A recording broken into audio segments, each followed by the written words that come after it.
really, I'm kind of feeling, I know Joanna doesn't want to hear this, but I'm kind of feeling that now's the time to do it, even though I prefer to. Okay, guys, we are live. We're live. Hi. Whee! Hi, guys. Oh my gosh. Gorgeous day here downtown. Yeah, it's beautiful. It's beautiful. It's so warm in here too. I love it. You have to be loud, remember, because Yes. it's an old building, but it's a beautiful old building. This is Joe England here, executive editor at CandysDirt.com, Tanya Ragan, president of Wildcat Management, and our own founder and publisher, Candy Evans. I just had to pop in to see this building. I'm like, Thank you. so excited about. I've always loved it. That's the whole point, though, right? We're celebrating here Yes. the opening of the showroom here at the historic Purse Building in the West End, located right on Elm Street. And the showroom just opened and got a lot of foot traffic, though. That's the whole point of this beautiful spot. Yeah, we opened last week.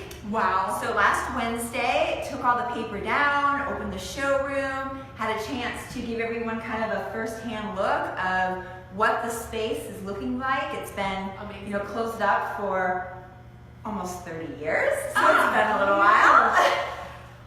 I had struggled with that. This used to be a municipal office building, right? And they just vacated it, and it's just been completely empty for a super long time. And Wildcat Management, Tanya, with her vision, came in here, and it is transforming before our very eyes. But So, the most super exciting thing to me is that Tanya is a woman, and there are so few wonderful women in commercial real estate. We are just gonna shout her name everywhere because we're so proud of her. I know, I'm so proud of you. Thank you, Super guys. proud. Thanks. I love You it. know- So, quick question for you, Tanya. Last time we told our readers about the historic Purse Building, you were just getting started with demo. Yes. And I understand that was quite the process. Why don't you catch us up? Okay, so the building's been closed, neglected, vacant for 30 years, and the building started out as a farm equipment location in the early 1900s. It later became the Purse Warehouse Company. Yes, for which is- furniture. Yes. Yes. Which I was is why. in real estate in Dallas Dirt, right? Yes, so people know this building as the Purse Building because it still has the original Ghost sign on the wall. So, You can't buy that kind of character. so the Purse Building has been empty for a long time. I'm actually the fourth owner in a decade, and the building has been a challenge to rehab and to revive because it is a historic building. It's on the National Registry. There are things that you can and cannot do to the building. The building size has been a little bit of a challenge. It's 70,000 square feet, so with some of the restrictions, with it being historic, with some of the challenges of making the economics work has been a reason why it's sat empty. And really the last few years with the revival of this site at downtown, the revival of downtown, we've owned the building for almost 3 years, and we purchased it, did sort of a evaluation or due diligence on what we thought maybe the best use could be, how we could make the economics work, utilizing tax credits, That's another thing. The historic tax credits have to be a boon to preserve buildings like this. And also the TIF district has got to be a helpful thing too. However, you know what they say about old buildings? No. They just keep taking your money. It's like they have long arms right into your pockets. However, I can't imagine more money being better spent than bringing this back to life. Well, it's been incredible. So 9 months ago, we went up to the 6th floor and we started cleaning out and demoing and just came on down. So, previously the building had these ugly shades. It was sort of a cave. It still had the original carpet, the drop-down ceilings, all of the fluorescent lighting. It was sort of the offices. Candy feels claustrophobic. Yeah. So our goal was to go in and just clean it all out. Let it breathe. Yeah, take her back to her exposed brick, to the exposed ceilings, to the beams, and just, She's a girl, by the way. Yeah, the Purse is a girl. And as we started, we just felt, that she was very feminine, and we sort of kind of created She this does carry a purse romance after with all. her. Yeah, and we say that we're taking her back to her glory, so. Yes. Oh my God. She's going to lift and tuck. Yeah, she's got a little cosmetic work done, Well, and that's actually what brings us to the next thing. Yeah. The bones are great in this building, and that's the thing, that once you get all that inside out, the inside up, Yuckinok, you know, you can just, you got these. Power wash right outside too. It looks dramatic. Yes, we did some exterior work. We took the facade back to the original color. We actually had somebody come in and do an analysis of what the original paint color was. That's really thorough. Yeah, so the facade is now, all of the columns and all of the storefront is back to the original color. We actually also restored the first floor with all the natural look of the floors. You know, when you go into these old buildings and you start taking them apart, if you will, you don't really know what you're going to find. So, you know, one of the nice surprises when we started tearing everything up from the floor was we actually found the original, 105-year-old floors underneath all of the glue and the nails. Yeah, pine timber floors. So they're beautiful. You know, we're really excited that we found them and that we're able to save them. Yes. You know, you'll see that on the first floor, how we restore them back to the natural look to give prospective tenants an idea what that might look. But those are some things you just never know what you're going to find until you really start digging in. Right. That is absolutely true. But I'll tell you what, you guys have made some amazing progress here. This showroom looks really cool. Thank you. Thanks. And I love this big graphic on the back. And as I learned from Tanya earlier, this is Jane Jacobs, who is a very well-known urbanist, and very much felt like the built environment gave the character that cities needed and a sense of place. So it's really neat having another very powerful woman here to people, sort of greet people in a way, but it also has an underlying message, doesn't it, Tanya? Yeah, Jane, we say Jane stops traffic. And she literally here on Elm Street kind of stops traffic. We're on the corner of Elm and Record. Elm is a very, very busy street. It's in our, it's in our urban core. One thing that was really important for this space where we're located is to activate this corner. It's been empty for so long. It's been dark for so long, and we wanted to open it up, have it look active and engaged. So, sort of the idea behind Jane was, she's someone that that I admire. I felt like there was a real connection as we were working through the last 9 months with this project. There was some inspiration sort of behind her. And we thought how fitting. Jane is like another team member. We kind of refer to Jane in the office, but she's definitely looking over our shoulders. Yeah, we blew her up. We put her on a street grid of our downtown. It's actually the Dallas West End street grid. We have one of her famous sayings and a huge custom neon sign facing Elm that says "New Ideas, Neat Old Buildings," which is very fitting with attracting technology and innovation, creative to this cool old building. It really goes along well with the story and the history of the Hearst building. Which is awesome in itself, the historic placemaking, the location, and then uncovering all the beauty. It's just a really wonderful story. I'm very excited to see what happens, and tenants too. I can't wait to see who moves in. Yes. Come lease, come check it out. We're looking for retail on the first floor, office 2nd through 6th. So, the goal these next, couple months is to pre-lease and look for tenants that want to occupy this space now that they can visualize and see what the space looks like.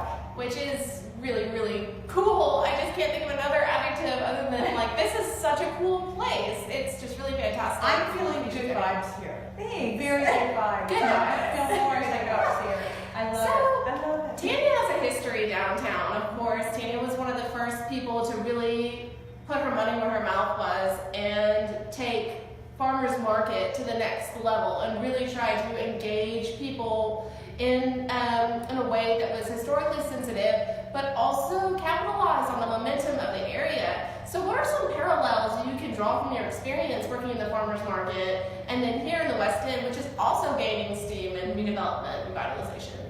I consider myself a community person, first and foremost, and, the farmers market was a really unique opportunity to be involved in sort of the revitalization of a depressed neighborhood, really from the ground up. And it's been wonderful to see how that area has changed over the last 12 years. And what attracted me to West End, even though some of the dynamics and some of the characteristics are different, what is the same is the community element.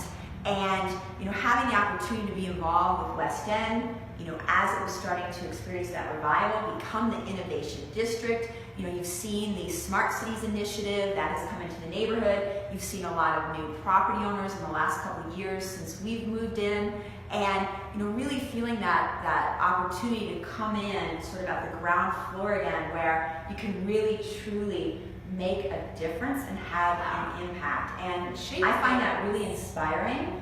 I find it really inspiring too. Yeah, I like to invest in communities. I like to, to have those opportunities to come in and really, really create something. And I think that was a really, unique opportunity with the Purse building, especially with how visible it is, to be able to come into a building that's been neglected for so long. And this building is really at the entry point to West End. So all of the wonderful things that are happening in the West End, you really need the entry point to be activated, which is what and how I see this project as, igniting and bringing that movement, into the gateway to the West End. Yes, it definitely showcases the possibilities. And if this is any indication of, we've just been sitting here in sort of this fishbowl situation. People have been walking in. Yeah, it's fun. I love seeing people come to the windows and peek in, and they're like, wow, this is such a cool space. What is this? And of course,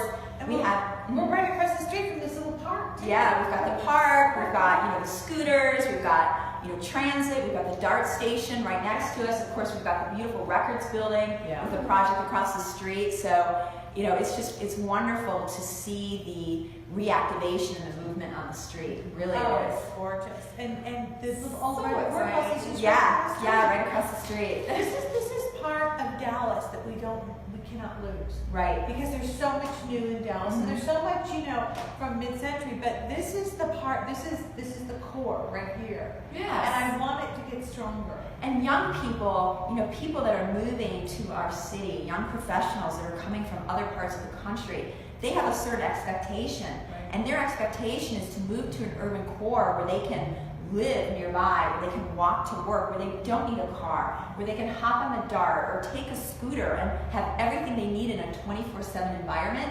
And that did not exist 10 years ago, but it exists today. And that's true, that thirst is there. Now, do you see any residential in here, maybe?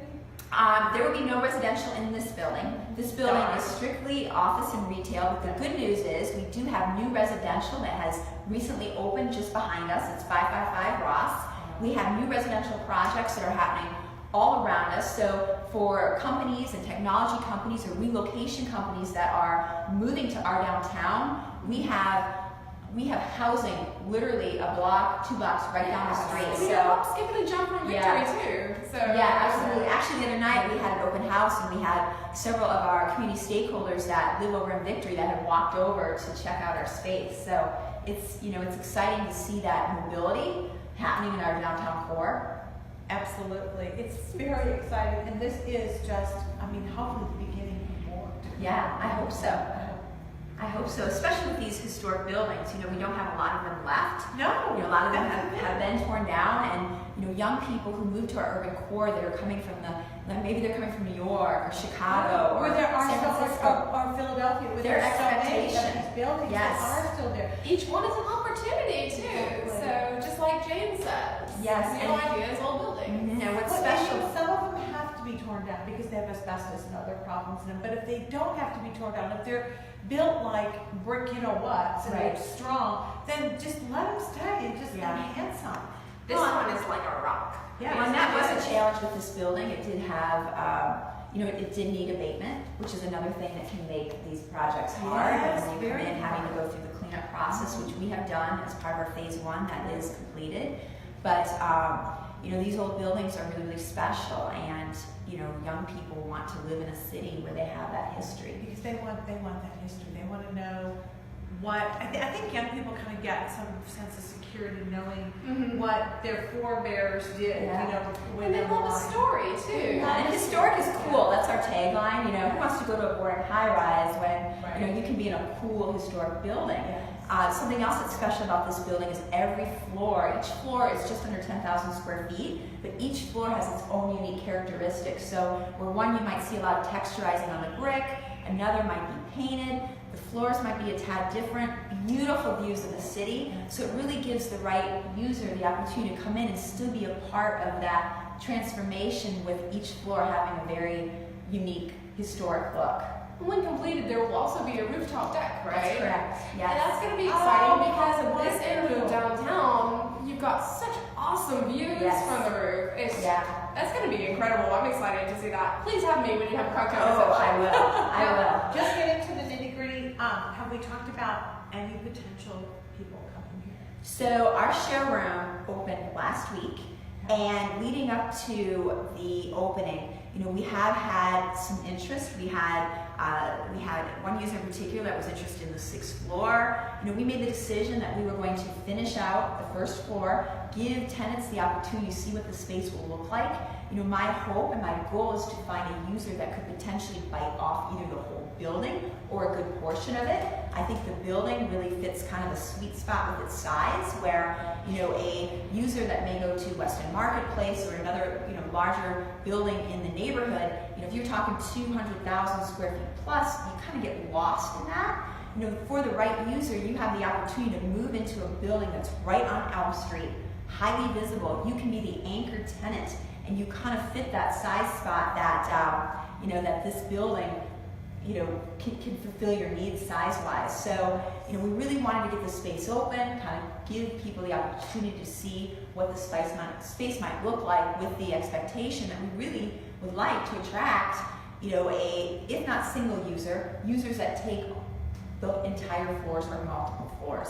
And of course, the 1st floor being retail, a local pub, a restaurant, something to cater to both the residents and the office workers. You've got so much workforce during the day. And this is a wonderful intersection. You could kill here at the restaurant. Everyone who's looked in the window. I know.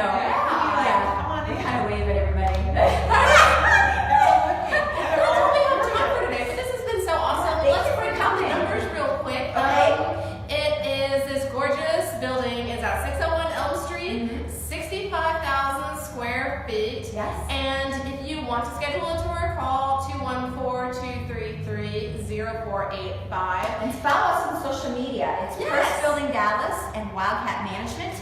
One thing early on when we were doing the renovation and the demos, we posted a lot on our social media, and we just got a tremendous amount of response. So lots of momentum here, and it's so exciting because the West End is just blowing up, and here we are right at the gateway. It's just huge.